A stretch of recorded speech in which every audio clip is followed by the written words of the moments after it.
안녕하십니까. 저는 고려21 행정사 사무소의 임현행사입니다. 오늘은 국가유공자 그리고 보훈보상 대상자에 대해서 언론 보도된 사실관계를 바탕으로 해서 그 쟁점 중심으로 살펴보도록 하겠습니다.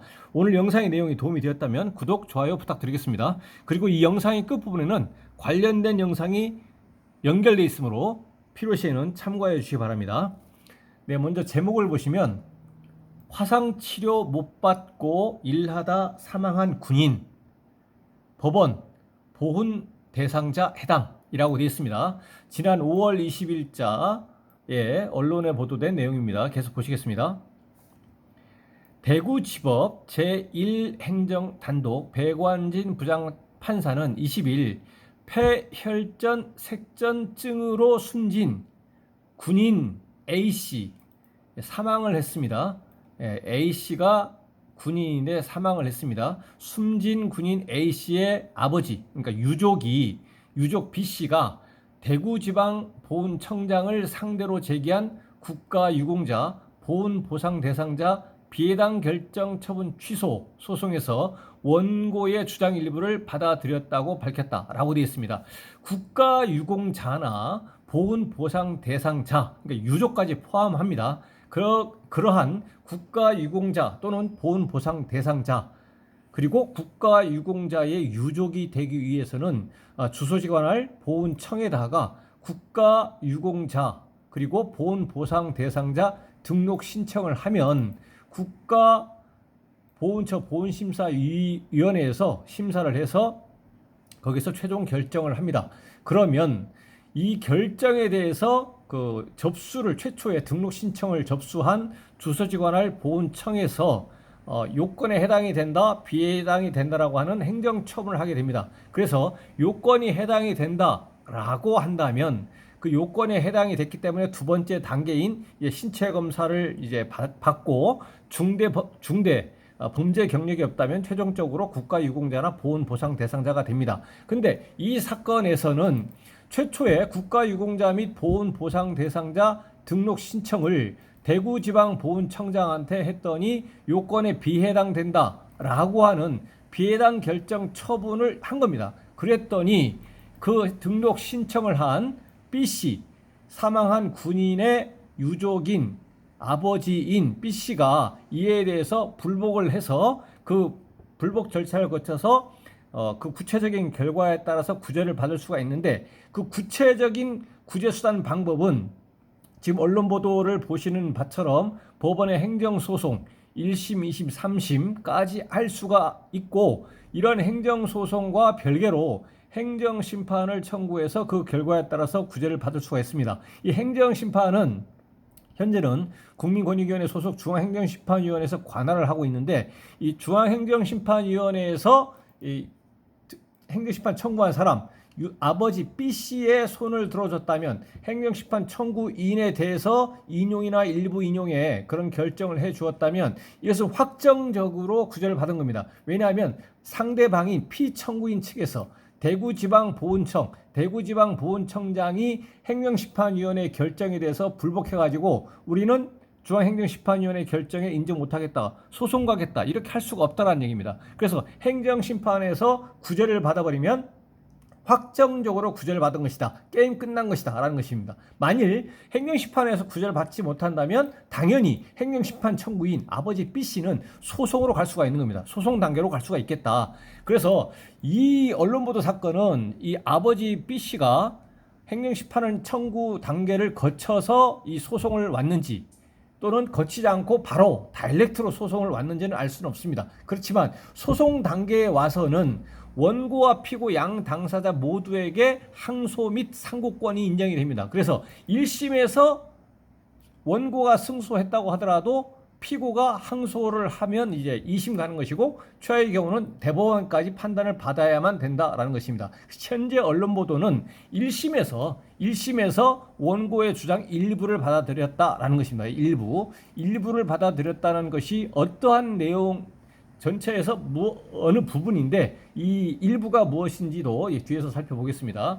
그래서 최초에 등록 신청을 해야 된다. 등록 신청을. 그리고 해당이 되면 비해당이 아니고 해당이 되면 이제 사망이 아니고 상해를 입은 경우에는 보훈병원 등에서 신체 검사를 받아서 1급에서 7급까지의 등급이 해당이 되고 그 이후에 중대 범죄 경력이 없다면 최종적으로 국가유공자나 보훈보상대상자 1급에서 7급까지 등록이 된다라는 것이고, 여기서 이제 사망의 경우입니다. 그러니까 유족인 것이죠. 유족이 등록 신청을 했더니 행정소송에서 일부 승소가 일부 승소 판결을 받았다라는 것입니다. 그래서 행정심판 청구라는 것이 있고 행정소송이 있다.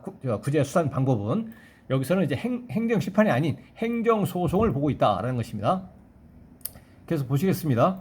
부사관으로 임관해 정보통신대대 주파수 관리관 부사관으로 임관을 했습니다. 그래서 주파수 관리관으로 근무하던 A씨는 친구들과 함께 간 캠핑장에서 3도 화상을 입은 후 치료를 받으면서, 친구들과 함께 간 캠핑장에서 3도 화상을 입었다.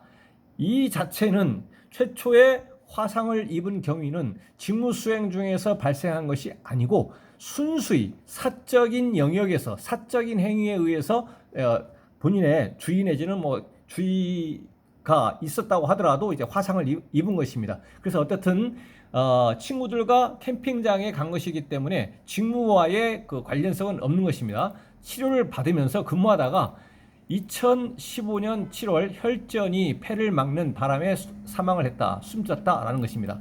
그래서 B씨는, 아버지는, 유족은 아들에 대해 국가유공자나 보훈보상대상자 등록 신청을 했으나 대구보훈청에다가 신청을 한 겁니다. 그랬더니 대구보훈청은 직무수행이나 교육훈련이 원인이 돼 사망했다는 객관적 자료가 확인되지 않았다며 신청을 받아들이지 않았다. 그래서 이에 대해서 불복할 수가 있다라는 것입니다. 그래서 비해당 결정 처분에 행정심판을 청구할 수가 있고 행정소송을 제기할 수가 있겠다. 행정소송은 1심, 2심, 3심 대법원까지. 언론 보도 지금 보고 계시는 것은 행정소송이다라는 것입니다. 그래서 아버지 B씨는 아들이 치료와 업무를 병행하던 중 화상 치료를 위한 환경을 제공받지 못해 최초의 화상을 입었고 그로 인해서 사망을 했습니다. 그래서 화상을 원인으로 해서 사망이 됐는데 그 인과관계가 사망에 이르게 된 경위가 제대로 치료를 받을 수 없는 환경이다, 조건이다라는 것입니다. 그러하기 때문에 숨졌다라고 하면서 이것은 국가유공자나 여기서 이제 보훈보상 대상자입니다. 언론 보도된 내용이 정확하게는 이제 정확하지 않은 용어인데요. 일단 국가유공자나 보훈보상 대상자 요건에 해당한다고 이제 주장했다라고 되어 있습니다. 이 재해 사망 군경은 정확하게는 이 아들이 사망을 했기 때문에 국가유공자의 신분에서 사망을 했다. 그러니까 국가의 수호, 안전보장 또는 국민의 생명 재산 보호와 직접적인 관련이 있는 직무를 수행하다가 다쳤다라고 하면은 다친 것이기 때문에 국가유공자 요건이 되는데, 이 국가유공자에는 사망을 한 경우에는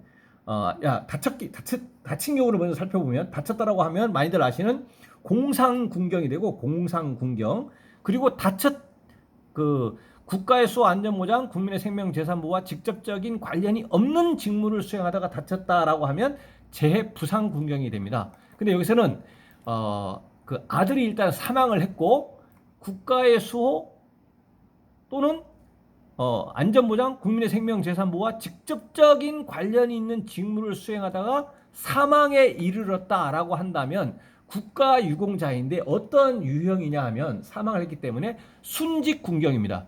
그러니까 국가유공자인 순직군경에 해당이 되거나 또는 국가의 수호 안전보장, 국민의 생명 재산 보호와 직접적인 관련이 있는 직무는 아니지만 직접적이지 않은 직무이지만 직무 관련성이 있다고 인정이 된 경우에는, 사망한 경우에는 재해 부상 군경이 아니라 재해 사망 군경입니다. 여기서 사망을 했기 때문에 재해 사망 군경 요건에 해당한다. 그러니까 B씨는, 유족은 그 아들이 사망한 거에 대해서 국가유공자나 보훈보상 대상자 해당한다고 주장을 하면서 구체적으로는 사망을 했기 때문에 순직 군경이나 재해 사망 군경 요건에 해당이 된다라고 주장하면서 행정소송을 제기했다라는 것입니다. 이에 대해서 재판부는 사무실에서 꼼짝 못하는 근무 형태로 봤을 때 사망 원인에 일부 영향을 미쳤을 것으로 보인다고 판시했다라는 것입니다. 그래서 화상을 입었고 그로 인해서 사망을 했는데 이 사망의 원인이 근무 조건, 근무 형태가 이 화상을 적절하게 치료하지 못해서 사망에 이르렀기 때문에 직무와의 직무수행 관련성은 있다라는 것입니다. 직무수행 관련성은 있지만 이 직무수행 관련성이 국가의 수호안전보장 또는 국민의 생명재산보호와 직접적인 관련성이 있다고 보기는 어렵다라고 하면서 국가유공자로서 순직 군경에는 해당하지 아니하고 국가의 수호안전보장 국민의 생명재산보호와 직접적인 관련이 없는 직무수행에 해당하는 재해사망 군경 요건에는 해당이 된다라고 하면서 원고의 주장 일부를 받아들였다는 개념이 국가유공자는 해당하지 않지만 보훈보상 대상자로서 재해사망 군경 요건에 해당한다라는 내용으로 판결을 했다라는 취지의 워딩인 것입니다. 네, 그래서 오늘은 국가유공자 등록 신청을 하고 그 다음에 비해당 결정 처분을 받았을 때 이에 대해서 행정심판 그리고 행정소송으로 다툴 수가 있다. 행정심판은 승소하게 되면 인용이 돼서 행정심판 청구인이 구제를 받게 되면 확정적으로 구제를 받는 것이고 구제를 받지 못하면 행정소송으로 갈 수가 있겠다. 1심, 2심, 3심, 대법원까지. 그렇지만 행정심판을 거치지 아니하고 법원에 바로 행정소송으로 갈 수가 있겠다. 그래서 국가유공자로 인정될 수도 있겠고 보훈보상 대상자로 인정될 수 있겠다. 여기서는 이제 사망한 사건이기 때문에 국가유공자로서의 순직군경이 될 것이냐 보훈보상 대상자로서의 재해사망 군경이 될 것이냐 이것인데 여기에서는 국가의 수안전보장 국민의 생명재산보호와는 직접적인 관련성이 있는 직무 수행을 하다가 사망한 것은 아니지만 직무 관련성은 인정이 된다. 그래서 보훈보상 대상자로서 재해사망 군경으로서 요건은 해당이 된다라는 그런 판결 내용으로 이해하시면 되겠습니다. 네, 오늘 영상의 내용에 질문 있으시면 댓글 남겨주시고 그러면 대댓글이나 별도의 영상으로 답변 드리겠습니다. 오늘 영상의 내용이 도움이 되었다면 구독, 좋아요 부탁드리겠습니다. 네, 감사합니다.